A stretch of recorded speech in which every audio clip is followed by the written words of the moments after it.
Қайырлы күн барша көрермендер. Бүгін мен сіздерге 2, 3, 4, 5, 6 және 9-ға бөлінетін сандарды қалай білуге болатынын көрсетемін.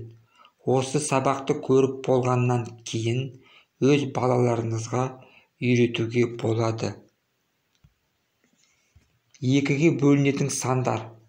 Соңғы саны 2-ге бөлінетін сан немесе соңғы саны жұп болса 2-ге бөлінеді.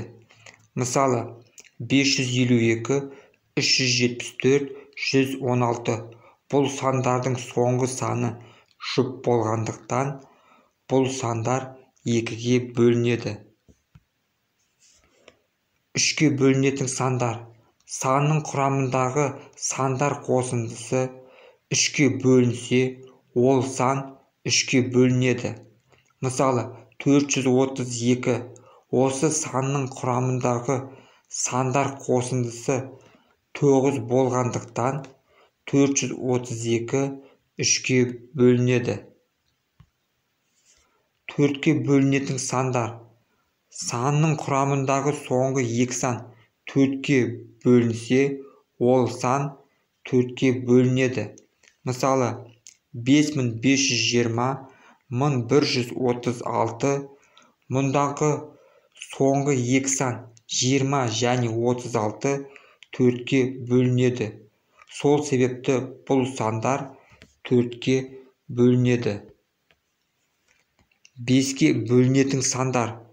Санның құрамындағы соңғы сан 0 және 5-пен аяқталса, ол сан 5-ге бөлінеді.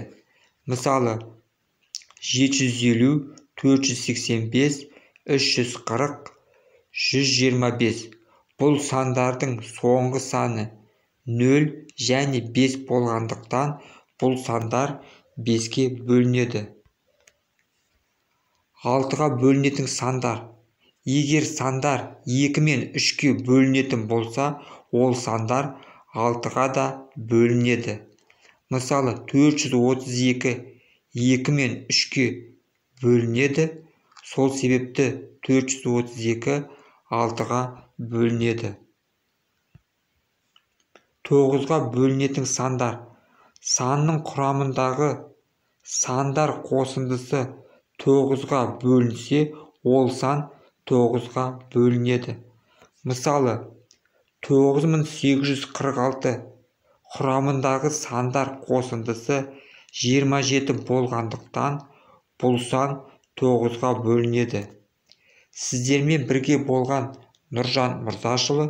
Келесі кездескенше сау болыңыздар.